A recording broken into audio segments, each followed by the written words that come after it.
Surgical mask और कपड़ा या कपड़े का मास्क, क्या ये आपको कोरोना से बचाते हैं? बहुत सारे लोग समझते हैं कि जो कपड़ा है या कपड़े का मास्क है वो भी आपको उसी तरीके से बैक्टीरिया और वायरस से बचाता है जिस तरीके से एक मास्क आपको बचाता है। और बेशुमार लोग हैं जो कपड़े के मास्क बना कर वो मुफ्त लोगों में तकसीम भी कर रहे हैं, और कुछ लोग ऐसे भी हैं जो कि इनको बाज़ारों के अंदर बेच भी रहे हैं। तो आज मैं आपको ये बताऊंगा क्या यह कपड़ा या कपड़े का मास्क इस मास्क का नेमुल बदल हो सकता है।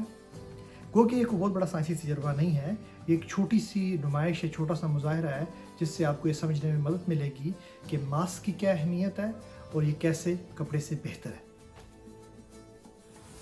सबसे पहले ये एक पतला कपड़ा है, इससे हम एक स्प्रे मारेंगे ताकि दूसरी तरफ हमें नज़र आए कि ये इससे गुजर जाता है। ये फ्यूम्स या इंसान अगर छींक मारे या खांसी हो तो इसी से कम बेश इसी तरह के फ्यूम्स निकलते हैं, तो क्या वो दूसरी तरफ निकल जाते हैं। तो ये एक छोटा सा तजर्बा है। तो सबसे पहले एक पतला कपड़ा है जिसको हम सबसे पहले तजर्बा करेंगे। अब ये देखेंगे कि दूसरी तरफ से स्प्रे निकल गया। अब हम दूसरे नंबर पे एक निस्बतन मोटा कपड़ा, यानी जिससे बेडशीट्स बनती हैं, सफ़ेद रंग की चादरें हैं, उसको इस्तेमाल करेंगे।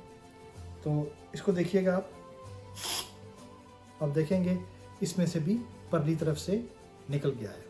और अब हम सबसे आखिर में जो है अपना सर्जिकल मास्क इस्तेमाल करेंगे, इससे वापस आ जाती है और इससे बाहर नहीं निकलती। इस तस्वीर में आप मुख्तलिफ़ किस्म के मास्क देख रहे हैं और हर मास्क के साथ ये बता रहा है कि वो कितने % वायरस, बैक्टीरिया, डस्ट और पोलन को रोकता है। इसका स्क्रीनशॉट लेके रख लें, ये काम आएगा।